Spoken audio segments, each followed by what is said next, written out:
नमस्कार दोस्तों।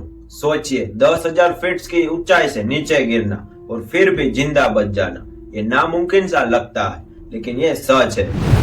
ये कहानी है एक 17 साल की लड़की की जिसने मौत को भी मात दे दी और जिंदा बाहर निकली, वो भी दुनिया के सबसे खतरनाक जंगल अमेज़न रेन फॉरेस्ट। 24 दिसंबर 1971 में एक 17 साल की लड़की अपनी माँ के साथ लांसा फ्लाइट 508 में सवार होती है।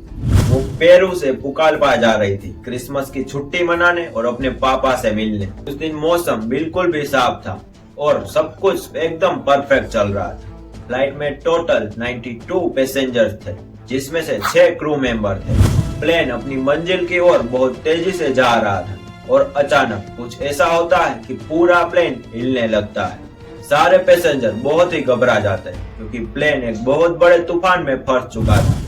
जूलियन जो विंडो सीट पर बैठी हुई थी, जो बाहर की तरफ देखती है तो उसे दिखता है कि बहुत तेज रोशनी है और वो रोशनी प्लेन के दाईं विंग में टकराती है और प्लेन के अंदर अफरा तफरी मच जाती है। प्लेन के अंदर के सारे अलार्म्स बजने लगते हैं। पायलट पूरी कोशिश करते हैं प्लेन को कंट्रोल करने की, लेकिन तब तक बहुत देर हो चुकी है। अचानक एक बहुत बड़ा धमाका होता है। जूलियन को यह महसूस होता है कि वो अभी भी अपनी सीट पे बंधी हुई है, लेकिन वो सीट अभी प्लेन के अंदर नहीं था। आसमान की बिजली के कारण प्लेन के टुकड़े टुकड़े हो जाते हैं और जूलियन अपनी सीट समेत 10,000 फीट की ऊंचाई से नीचे गिरती है। जब जूलियन को होश आता है तब वो अपने आप को घने पेड़ों के बीच में पाती है। उस समय उसकी हालत बहुत ही खराब थी। कॉलर बोन टूट चुकी है, उसके शरीर पे बहुत बड़े गहरे घाव है, लेकिन फिर भी वो जिंदा है। उसे ये यकीन नहीं हो रहा था कि वो इतनी ऊंचाई से गिरने के बावजूद भी जिंदा रह गई, लेकिन उसे ये समझ आता है कि उसकी असली लड़ाई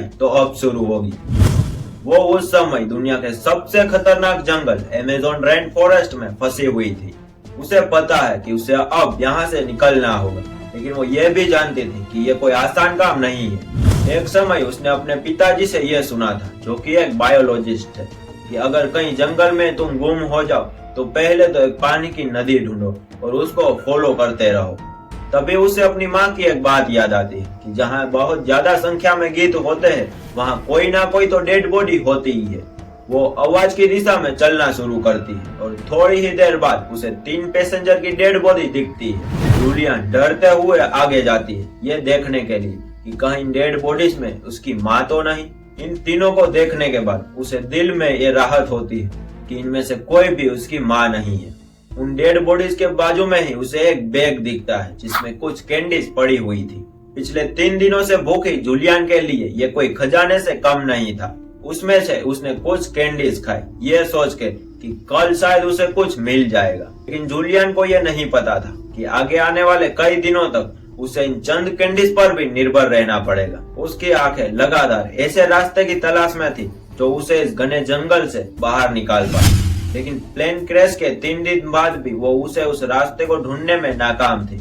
और दोस्तों, तभी कहानी में एक ट्विस्ट आता है और जूलियन को एक नदी की आवाज सुनाई देती है और तभी उसे अपने पिता की सलाह याद आती है, follow the water, it will lead you to civilization. वो नदी के साथ साथ चलना शुरू कर देती। कई दिन बीत जाते और बढ़ते दिनों के साथ साथ उसकी हालत भी खराब होती जाती है, लेकिन वो हार नहीं मानती। वो जानती है कि यहाँ एक रास्ता है। लगातार चलने की वजह से उसकी हालत इतनी बिगड़ चुकी थी कि उसके लिए आगे बढ़ पाना ऑलमोस्ट इम्पॉसिबल था। इसीलिए उसने एक फैसला लिया कि अब वो आगे का रास्ता नदी में तैर कर तय करेगी और लगातार 2 दिनों तक तैरती रही वो मुसलसल नदी में।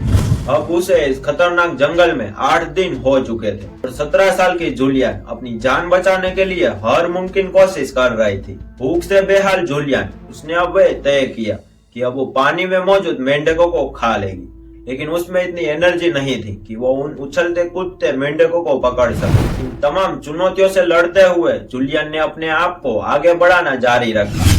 तभी उसे एक और नई मुसीबत ने घेर लिया। नदी में तैरते हुए जूलियन को अपनी बाजू पे कुछ सरसराटा महसूस हुआ, जैसे कि कोई चीज उसके जख्मों को खा रही हो।